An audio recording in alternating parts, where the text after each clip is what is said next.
Hello everyone, welcome back to my YouTube channel. So this is part 2 of chapter 6 that is banking. So let's get started. So आज की video में जो हम topic पढ़ेंगे that is control of money supply by the central bank कि कैसे central bank money supply को control करता है इकोनॉमी के अंदर। एंड इंडिया का सेंट्रल बैंक कौन है? आरबीआई। कि कैसे आरबीआई क्रेडिट कंट्रोल करता है इकोनॉमी के अंदर। जैसे हमने लास्ट क्लास में फंक्शंस पढ़े थे आरबीआई के, उसमें एक फंक्शन हमने पढ़ा था कंट्रोल ऑफ क्रेडिट कि आरबीआई का मेन फंक्शन होता है क्रेडिट को कंट्रोल करना इकोनॉमी के अंदर। कैसे वो क्रेडिट कंट्रोल करता है वो इंस्ट्रूमेंट्स के बारे में बात करेंगे। जैसे हमें पता है कि हमारी इकोनॉमी में दो कंडीशंस होती है, या तो इन्फ्लेशन होगा या फिर डिफ्लेशन होगा। तो इन्फ्लेशन और डिफ्लेशन की कंडीशंस को करेक्ट करने के लिए आरबीआई कौन सी पॉलिसीज़ को रेगुलेट करता है, जिन पॉलिसीज़ के थ्रू आरबीआई क्रेडिट कंट्रोल करता है। तो जिन पॉलिसीज़ के थ्रू आरबीआई इन दोनों कंडीशन को करेक्ट करता है, इन दोनों कंडीशन को स्टेबल करता है, उसकी उन पॉलिसीज़ को हम क्या बोलेंगे? Monetary policies. यहाँ पर इन्फ्लेशन का मतलब क्या होता है? परसिस्टेंटली प्राइजेस का बढ़ना, मीन्स इकोनॉमी में पैसा लोगों के पास बहुत ज़्यादा होना। उस कंडीशन में आरबीआई का मेन मोटिव क्या होगा? मनी सप्लाई को कम करना। तो क्या इंस्ट्रूमेंट है जिन इंस्ट्रूमेंट के थ्रू आरबीआई मनी सप्लाई को कम करेगा, वो हम देखेंगे कौन कौन से इंस्ट्रूमेंट्स होते हैं। ऐसे ही डिफ्लेशन का मतलब क्या है? परसिस्टेंटली प्राइजेस का कम होना, मार्केट में पैसे की कमी होना। उस कंडीशन में आरबीआई का मेन मोटिव क्या होगा? मनी सप्लाई को इंक्रीज करना। तो वो क्या इंस्ट्रूमेंट है आरबीआई के, जिन इंस्ट्रूमेंट्स के through RBI credit means money supply increase करता है। तो आज हम उन्हीं इंस्ट्रूमेंट्स के बारे में हम बात करेंगे। तो जैसे यहाँ पर लिखा हुआ है central bank adapt various measures to control the supply of money in the economy. Central bank बहुत सारे मेजर्स अडेप्ट करता है मनी सप्लाई को कंट्रोल करने के लिए इकोनॉमी के अंदर। और ये जो मेजर्स है किससे रिलेट कर रहे हैं? Credit supply of commercial bank. ये हमने जैसे पढ़ा था कमर्शियल बैंक का क्रेडिट क्रिएशन, उससे रिलेट करता है हमारा ये सारे मेजर्स। तो यहाँ पर परसिस्टेंटली हमारे पास मीन्स ब्रॉडली हमारे पास दो क्लासिफिकेशन है, एक होता है क्वांटिटेटिव मेजर्स इंस्ट्रूमेंट्स और एक होता है क्वालिटेटिव इंस्ट्रूमेंट्स। अब हम ये देखते हैं कि कौन से क्वालिटेटिव इंस्ट्रूमेंट होते हैं और कौन से क्वांटिटेटिव इंस्ट्रूमेंट्स होते हैं। तो सबसे पहले हम बात करते हैं क्वांटिटेटिव इंस्ट्रूमेंट्स। ये इंस्ट्रूमेंट्स होते क्या हैं? These are those instruments of credit control which focus on the overall supply of money in the economy. ये वो इंस्ट्रूमेंट्स होते हैं जो कि पूरी इकोनॉमी के ओवरऑल मनी सप्लाई पर कंट्रोल करते हैं। मीन्स हमारी इकोनॉमी में अलग अलग सेक्टर होते हैं, जैसे एग्रीकल्चर सेक्टर हो गया, सर्विस सेक्टर हो गया। क्लियर है? तो इन सारे सेक्टर्स की जब जैसे primary sector, secondary sector, tertiary sector, तो सारे सेक्टर्स की जब मनी सप्लाई को कंट्रोल करने की बात की जा रही हो, मतलब सारे सेक्टर पे फोकस हो रहा हो, पूरी इकोनॉमी के मनी सप्लाई की जब बात की जा रही है, मनी सप्लाई को तो कम करना है फिर मनी सप्लाई को बढ़ाना है, तो वो हम कौन से इंस्ट्रूमेंट्स में देखेंगे? क्वान्टिटेटिव इंस्ट्रूमेंट में। मीन्स पूरी इकोनॉमी के मनी सप्लाई को जब हम रेगुलेट करें, मतलब पूरी इकोनॉमी के मनी सप्लाई पर जब फोकस हो रहा है, तो वो किस में हम देखेंगे? क्वांटिटेटिव इंस्ट्रूमेंट में। और क्वालिटेटिव इंस्ट्रूमेंट में हम क्या देखेंगे? जब एक पर्टिकुलर सेक्टर की मनी सप्लाई पर हम कंट्रोल या फिर रेगुलेट कर रहे हैं। सपोज हमारी इकोनॉमी में एक एग्रीकल्चर सेक्टर है, जब सिर्फ हम एक पर्टिकुलर एग्रीकल्चर सेक्टर में मनी सप्लाई को या तो बढ़ा रहे हैं या फिर मनी सप्लाई को कम कर रहे हैं, मीन्स आरबीआई या तो बढ़ा रहा है या फिर कम कर रहा है, तो जब एक पर्टिकुलर सेक्टर की मनी सप्लाई पर फोकस हो रहा है तो वो हम किस में देखेंगे? क्वालिटेटिव इंस्ट्रूमेंट्स में। और क्वांटिटेटिव इंस्ट्रूमेंट में क्या देख रहे हैं? पूरी इकोनॉमी की मनी सप्लाई को जब कंट्रोल किया जा रहा है फिर रेगुलेट किया जा रहा है, वो हम किस में देखेंगे? क्वांटिटेटिव इंस्ट्रूमेंट्स में। तो क्लियर है डिफरेंशिएट क्वांटिटेटिव इंस्ट्रूमेंट में हम क्या देख रहे हैं और क्वालिटेटिव इंस्ट्रूमेंट में हम क्या देख रहे हैं। नेक्स्ट हम देखते हैं, अब हम इनके इंस्ट्रूमेंट्स की बात करते हैं। फर्स्ट है हमारा बैंक रेट। कि बैंक रेट क्या होता है? It refers to rate of interest at which RBI lend money to the commercial bank. Bank rate क्या है? ये वो रेट ऑफ इंटरेस्ट है जिस रेट पर आरबीआई लेंड करती है money to the commercial bank. जिस रेट पर आरबीआई कमर्शियल बैंक को लोन देता है उस रेट ऑफ इंटरेस्ट को हम क्या बोलेंगे? Bank rate. जैसे जिस रेट पर कमर्शियल बैंक हमें लोन देता है उसको मार्केट रेट ऑफ इंटरेस्ट बोलते हैं। ऐसे ही आरबीआई का फंक्शन रिलेशन किसके साथ है? कमर्शियल बैंक के साथ है। जिस रेट पर आरबीआई कमर्शियल बैंक को लोन देगा उस रेट को हम क्या बोलेंगे? Bank rate. ये जो हमारा बैंक रेट है ये इंस्टेंट लोन रिक्वायरमेंट है कमर्शियल बैंक्स का। ये किससे रिलेट करता है? Instant loan requirement of commercial bank. अब हम ये देखते हैं कि बैंक रेट कैसे काम करता है इन्फ्लेशन और डिफ्लेशन में, कि कैसे इन दोनों कंडीशन को करेक्ट करता है। तो हम ये पहले देखते हैं कि अगर बैंक रेट बढ़ेगा, बैंक रेट के बढ़ने का मतलब क्या है? कि आरबीआई पहले कमर्शियल बैंक को 4% इंटरेस्ट पर लोन दे रहा था, लेकिन अब आरबीआई ने बैंक रेट बढ़ा दिया, मीन्स आरबीआई अब महंगा लोन दे रहा है, 6% पर लोन दे रहा है। तो अगर बैंक रेट बढ़ जाएगा मीन्स आरबीआई कमर्शियल बैंक को लोन महंगे रेट पर दे रहा है, तो कमर्शियल बैंक हमें भी क्या कर देगा, क्योंकि कमर्शियल, जैसे आरबीआई का कमर्शियल बैंक के साथ रिलेशन है, ऐसे कमर्शियल बैंक का लोगों के साथ हमारे साथ रिलेशन है, तो आरबीआई हमें भी लोन महंगा देगा, आरबीआई हमें कमर्शियल बैंक हमें भी लोन महंगा देगा, तो कमर्शियल बैंक हमें 8% पे इंटरेस्ट देगा। तो जब 8% पे इंटरेस्ट देगा तो हम लोग लोन लेंगे, हमें लोन महंगे मिलेंगे तो हम लोग लोन नहीं लेंगे। जब हम लोग लोन नहीं लेंगे तो हमारे पास पैसा नहीं आएगा, तो मीन्स मनी सप्लाई मार्केट में कम हो जाएगी। जब मनी सप्लाई कम हो जाएगी तो जो इन्फ्लेशन चल रहा था इकोनॉमी के अंदर वो करेक्ट हो जाएगा। तो ये सिनेरियो है पूरा। ऐसे ही अगर मैं बात करूँ डिफ्लेशन की कंडीशन में क्या होगा, डिफ्लेशन कंडीशन में बैंक रेट कम हो जाएगा। बैंक रेट के कम होने का मतलब अब आरबीआई जो है कमर्शियल बैंक को पहले 6% पे अगर लोन दे रहा था तो अब वो उसको 4% पे लोन दे रहा है। जब कमर्शियल बैंक को लोन सस्ते मिल रहे हैं तो कमर्शियल बैंक हमें भी लोन सस्ता देगा, कमर्शियल बैंक हमें 3% पे दे देगा। जब कमर्शियल बैंक हमें लोन सस्ते इंटरेस्ट पर देगा तो हम लोग लोन लेंगे, जब हम लोग लोन लेंगे तो हमारे पास पैसा आएगा, मीन्स मार्केट में मनी सप्लाई बढ़ेगी। जब मनी सप्लाई बढ़ेगी तो जो डिफ्लेशन की कंडीशन थी वो करेक्ट हो जाएगी। तो ये ऐसे काम करता है पूरा बैंक रेट हमारा, कि कैसे बैंक रेट के थ्रू मनी सप्लाई को कंट्रोल करते हैं, कैसे मनी सप्लाई को हम रेगुलेट करते हैं। तो हम इसमें देख लेते हैं, जब बैंक रेट बढ़ेगा, ये इन्फ्लेशन की कंडीशन है, इन्फ्लेशन में जब बैंक रेट बढ़ेगा तो मार्केट रेट ऑफ इंटरेस्ट बढ़ेगा, मीन्स हमें लोन महंगे मिलेंगे। जब मार्केट रेट ऑफ इंटरेस्ट बढ़ेगा तो कॉस्ट ऑफ कैपिटल बढ़ेगी, मीन्स कैपिटल की कॉस्टिंग ज़्यादा आएगी। जब कैपिटल की कॉस्टिंग ज़्यादा आएगी तो डिमांड हम लोग कम कर देंगे लोन की, क्रेडिट लेने की। जब क्रेडिट की डिमांड कम होगी तो सप्लाई ऑफ मनी कम हो जाएगा, और जब मनी सप्लाई कम होगी तो जो इन्फ्लेशन चल रहा था वो करेक्ट हो जाएगा। क्लियर है। नेक्स्ट अब फॉल इन बैंक रेट, ये कब होगा, डिफ्लेशन में। जब बैंक रेट कम होगा तो मतलब मार्केट रेट ऑफ इंटरेस्ट कम होगा, मीन्स हमें भी लोन सस्ते मिलेंगे। जब मार्केट रेट ऑफ इंटरेस्ट कम होगा कॉस्ट ऑफ कैपिटल कम होगी, मीन्स जो कैपिटल पे जो कॉस्टिंग आ रही थी वो कम हो जाएगी। जब कैपिटल की कॉस्ट कम होगी तो मीन्स हम लोग डिमांड करेंगे लोन लेने की, क्रेडिट लेंगे, हम लोन लेंगे। लोन लेंगे तो हमारे पास पैसा आएगा, मीन्स मार्केट में मनी सप्लाई बढ़ जाएगी, और जब मनी सप्लाई इंक्रीज होगी तो क्या होगा, डिफ्लेशन करेक्ट हो जाएगा। तो ऐसे पूरा वर्क करता है हमारा बैंक रेट, कि कैसे इन्फ्लेशन डिफ्लेशन को कंट्रोल करता है। क्लियर है। नेक्स्ट जो इंस्ट्रूमेंट है that is open market operation. अब ये ओपन मार्केट ऑपरेशन है क्या, it refers to the sale and purchase of securities in the open market by the RBI on the behalf of the government. Open market operation है क्या, कि RBI government के behalf पर government की securities को sale and purchase करता है। जब गवर्नमेंट के बिहाफ पर आरबीआई गवर्नमेंट की सिक्योरिटीज को सेल एंड परचेज कर रहा है उसको हम क्या बोलेंगे, ओपन मार्केट ऑपरेशन। तो होता क्या है, इन्फ्लेशन में आरबीआई गवर्नमेंट सिक्योरिटीज़ को सेल करेगा, और डिफ्लेशन में आरबीआई गवर्नमेंट सिक्योरिटीज़ को परचेज करेगा। तो अभी देखते हैं कैसे सेल करेगा, कैसे परचेज करेगा। यहाँ पे गवर्नमेंट सिक्योरिटीज़ कैसे होगी, जैसे हमारे एनएससी सर्टिफिकेट्स वगैरह हो गए। ठीक है, तो जब आरबीआई गवर्नमेंट सिक्योरिटीज़ सेल करेगा, मीन्स गवर्नमेंट सिक्योरिटीज़ आरबीआई ने सेल कर दी। सेल करने का मतलब लोगों को सिक्योरिटीज़ दे दी, लोगों को सिक्योरिटीज़ मिल गई, लोगों के पास वो पेपर चला गया, वो जो सिक्योरिटी का पेपर था वो पेपर चला गया, और जब सिक्योरिटीज़ लोगों के पास गई तो लोगों ने क्या करा, आरबीआई को पैसे दे दिए। तो मीन्स लोगों के पास से जो पैसा है वो कहाँ पर आ गया, आरबीआई के पास हो गया, मीन्स मार्केट से पैसा कम हो गया, और लोगों के पास क्या है, वो पेपर्स हैं, वो पेपर से डिमांड तो करेंगे नहीं, पेपर से वो पैसा तो बनाएंगे नहीं। तो हो क्या रहा है, लोगों के पास पैसा है एक टाइम पर, और आरबीआई के पास, आरबीआई ने पूरा मार्केट से पैसा सोक कर लिया। तो ये कब करेगा, जब इन्फ्लेशन होगा, मीन्स आरबीआई ने पैसा मार्केट से खींच लिया है, सोक कर लिया है, और लोगों के पास क्या चली गई, वो गवर्नमेंट सिक्योरिटीज चली गई है। तो वो कब होगा, ड्यूरिंग इन्फ्लेशन। डिफ्लेशन में क्या होगा, आरबीआई परचेज करेगा गवर्नमेंट सिक्योरिटीज।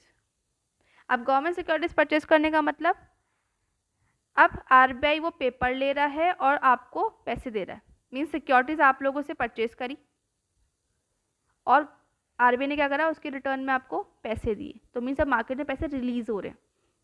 तो जब मार्केट में पैसे रिलीज होंगे तो मतलब मार्केट में मनी सप्लाई बढ़ेगी, और जब मनी सप्लाई बढ़ेगी तो डिफ्लेशन की जो कंडीशन थी वो करेक्ट हो जाएगी। तो ऐसे आरबीआई परचेज एंड सेल करता है गवर्नमेंट सिक्योरिटीज इन्फ्लेशन और डिफ्लेशन में। तो sale of government securities by RBI, जब गवर्नमेंट मींस आरबीआई जब सिक्योरिटीज को सेल करेगा, उससे क्या होगा, soak liquidity in leads to fall in cash reserve of the commercial bank. जब आरबीआई सेल करेगा मतलब आपको पेपर देगा और बदले में आप उसको पैसे दोगे, तो मतलब उसने क्या करा, आरबीआई ने लिक्विडिटी को सोक कर लिया मार्केट के अंदर से, और जो हमारा कैश रिजर्व है कमर्शियल बैंक का वो कम हो गया। जब कैश रिजर्व कम होगा तो क्रेडिट क्रिएशन की जो कैपेसिटी है कमर्शियल बैंक की, हमने देखा था कि कमर्शियल बैंक कैसे क्रेडिट क्रिएट करता है, सीआरआर के थ्रू। तो जो क्रेडिट क्रिएशन कैपेसिटी है कमर्शियल बैंक की वो कम हो जाएगी।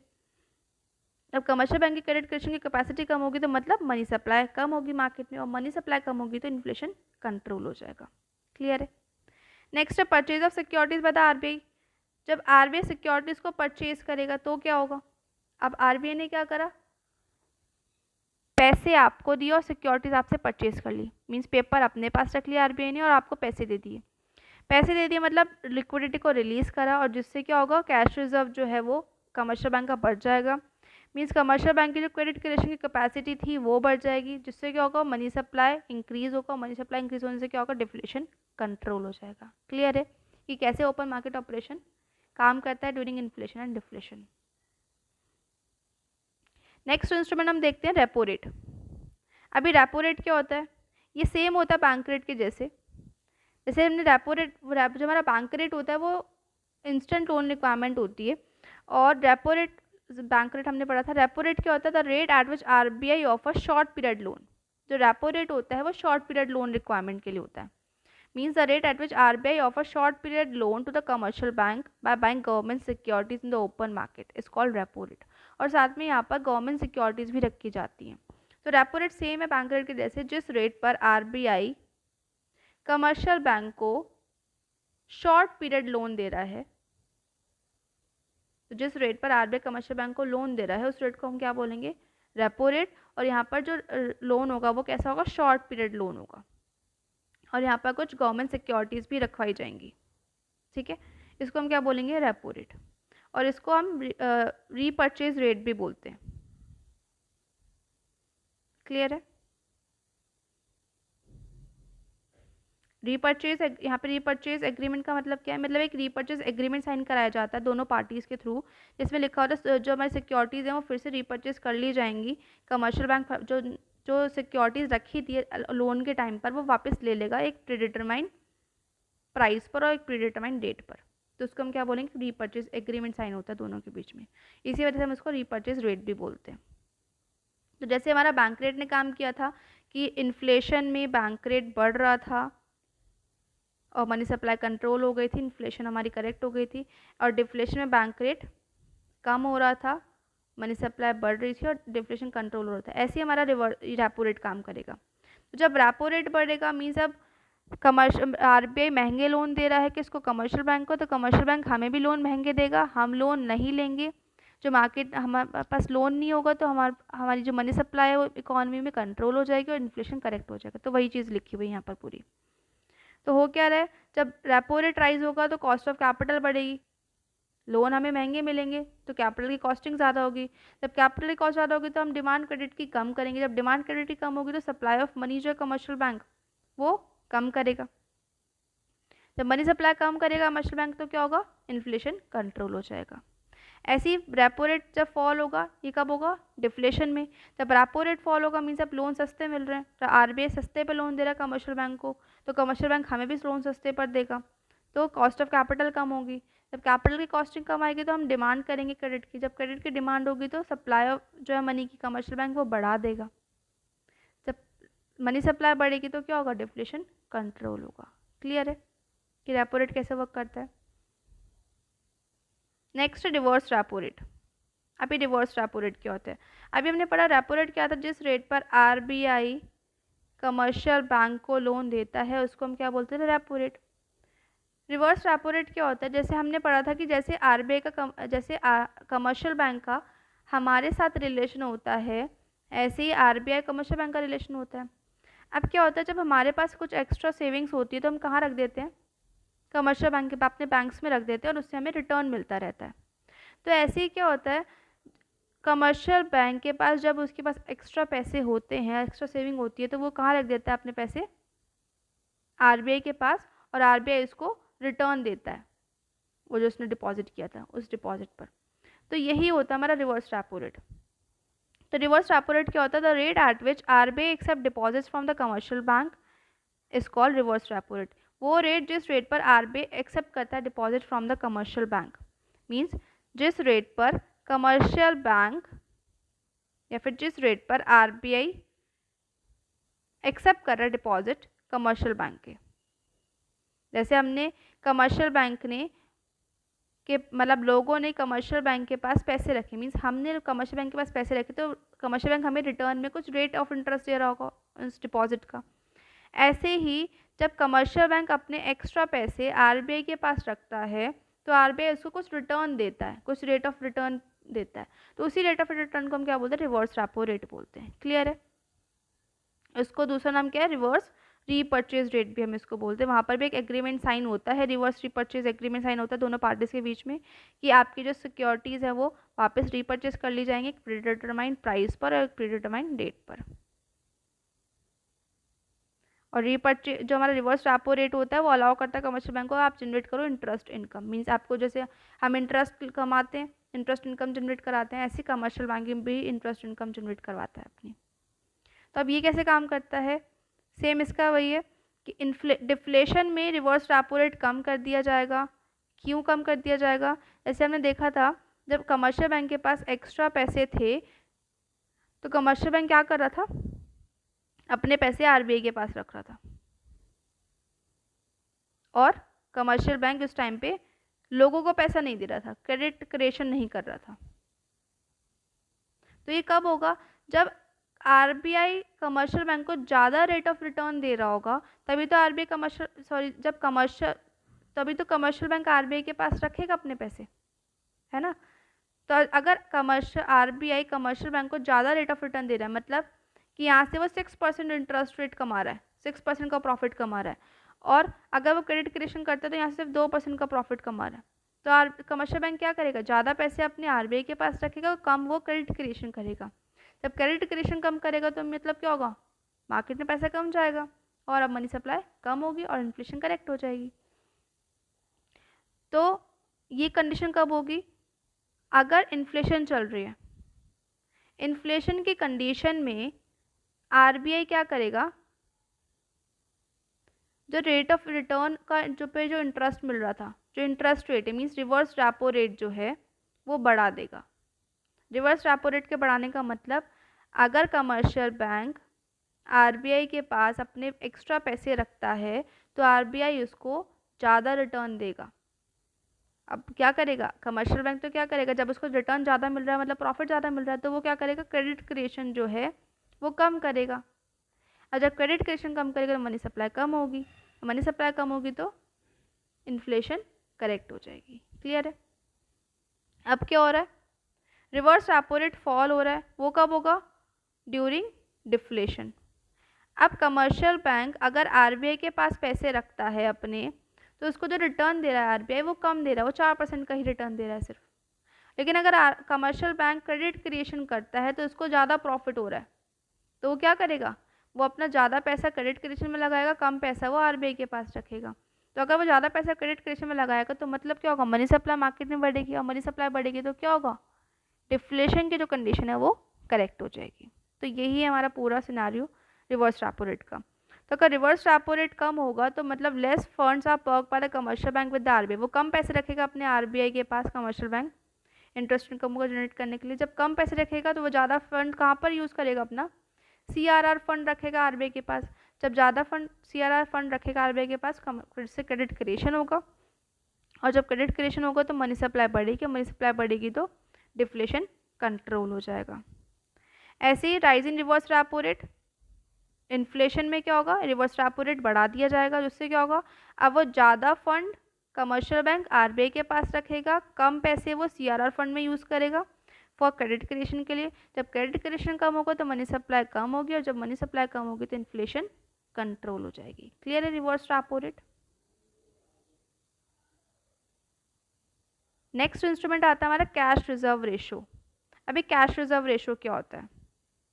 जैसे हमने पढ़ा था स्टार्टिंग में कमर्शियल बैंक में, जब जब हमने देखा था कमर्शियल बैंक के कैसे कमर्शियल बैंक क्रेडिट क्रिएट करता है, तो उसमें हमने देखा था कि सीआरआर के through commercial bank credit create करता है। तो वो सीआरआर है क्या, वो हम देखते हैं।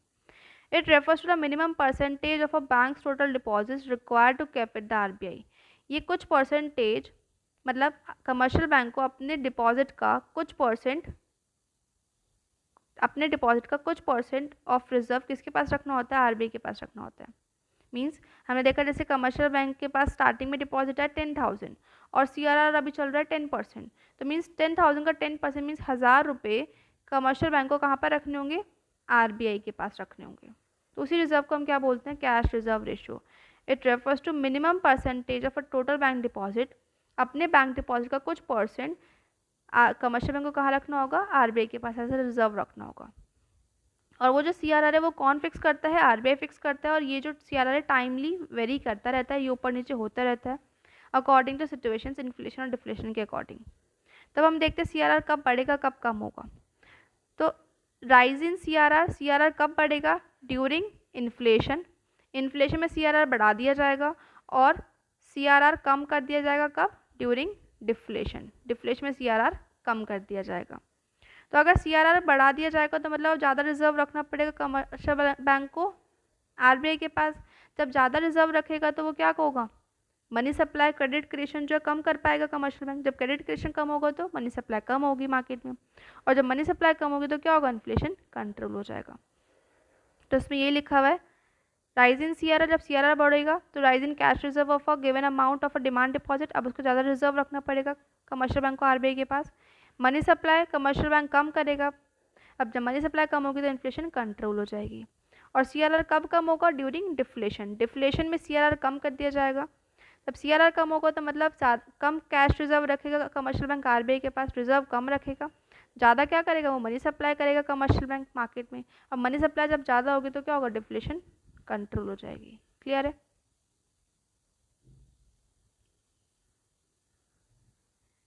नेक्स्ट जो हमारा इंस्ट्रूमेंट है that is statutory liquidity ratio, as जिसको हम बोलते हैं एसएलआर। एसएलआर क्या होता है, every bank is required to maintain a fix percentage of its assets in the form of liquid assets. SLR का मतलब क्या होता है, हर बैंक को कुछ परसेंटेज ऑफ एसेट्स अपना लिक्विड एसेट्स की फॉर्म में रिजर्व रखना होता है। उसी को हम क्या बोलते हैं, एसएलआर, कि मतलब अपने डिपॉजिट्स का, अपनी एसेट्स का कुछ परसेंटेज ऑफ अमाउंट आपको मींस कमर्शियल बैंक को अपना लिक्विड एसेट्स की फॉर्म में रखना होगा रिजर्व, उसको ही हम क्या बोलेंगे, लिक्विडिटी, स्टैट्यूटरी लिक्विडिटी रेशियो।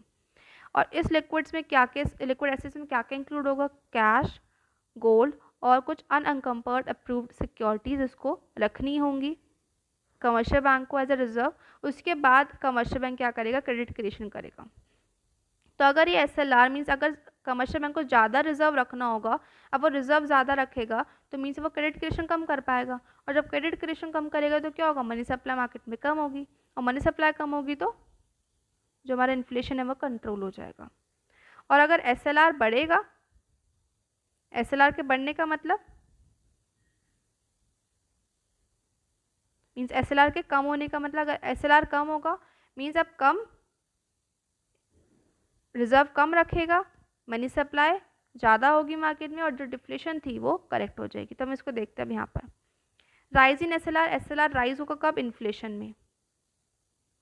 अगर एसएलआर राइज होगा तो rise in liquid assets to be held by the commercial bank with themselves, अब ज़्यादा लिक्विड एसेट्स रखनी पड़ेगी कमर्शियल बैंक को अपने पास, मीन ज़्यादा रिजर्व रखना पड़ेगा, जिससे क्या होगा, जो availability of funds of CRR deposits with the RBI, जो सीआरआर फंड मतलब ज़्यादा रिजर्व वो एसएलआर में रखा है तो सीआरआर रिजर्व वो कम रखेगा, और सीआरआर रिजर्व कम होगा तो जो क्रेडिट क्रिएशन की कैपेसिटी थी कमर्शियल बैंक्स की वो कम हो जाएगी, means money supply commercial bank की कम हो जाएगी।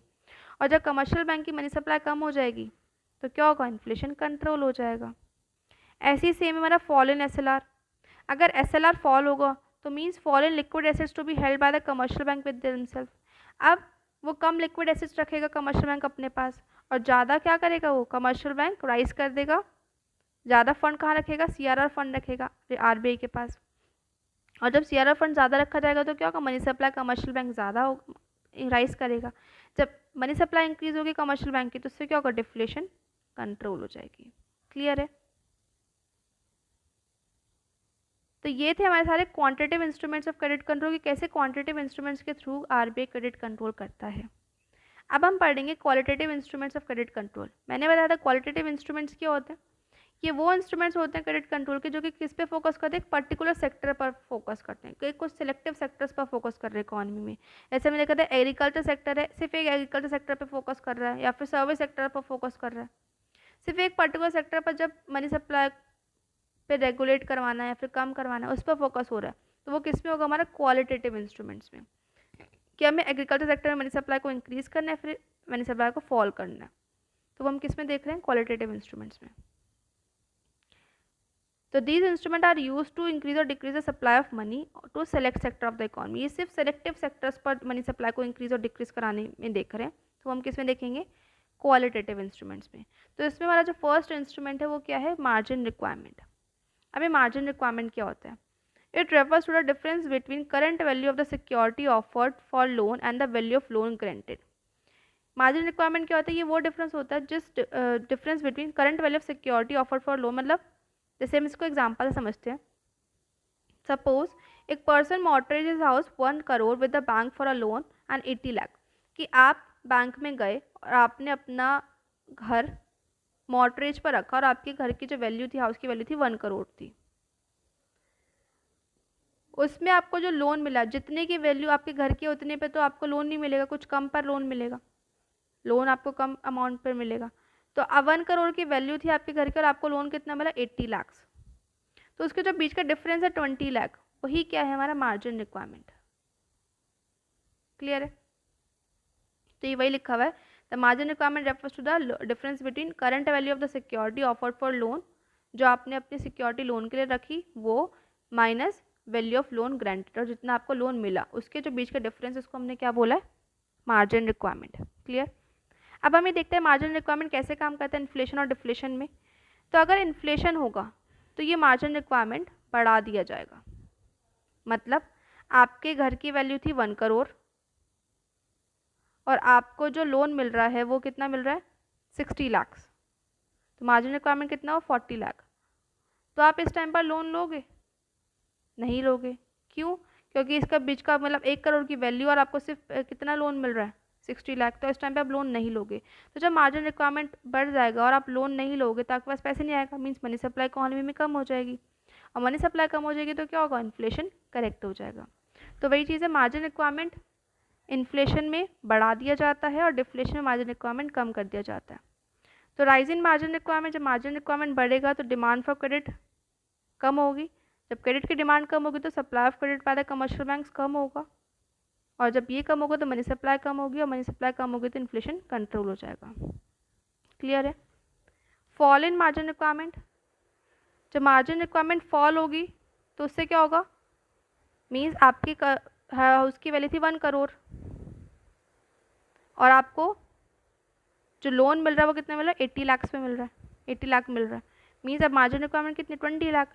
तो अब आप जाकर लोन लोगे, तो अब क्या होगा, जब मार्जिन रिक्वायरमेंट कम होगा तो आप लोन लोगे, और जब लोन लोगे तो आपके पास पैसा आएगा, मीन्स मनी सप्लाई बढ़ेगी, और जब मनी सप्लाई इंक्रीज होगी तो क्या होगा, डिफ्लेशन कंट्रोल हो जाएगा। तो यहीं पर ये लिखा हुआ है, फॉल इन मार्जिन रिक्वायरमेंट, जब मार्जिन रिक्वायरमेंट कम होगा तो डिमांड फॉर क्रेडिट बढ़ेगी, आप लोन लोगे, सप्लाई ऑफ क्रेडिट जो है कमर्शियल बैंक्स वो बढ़ाएगा, मनी सप्लाई बढ़ेगी और डिफ्लेशन कंट्रोल हो जाएगा।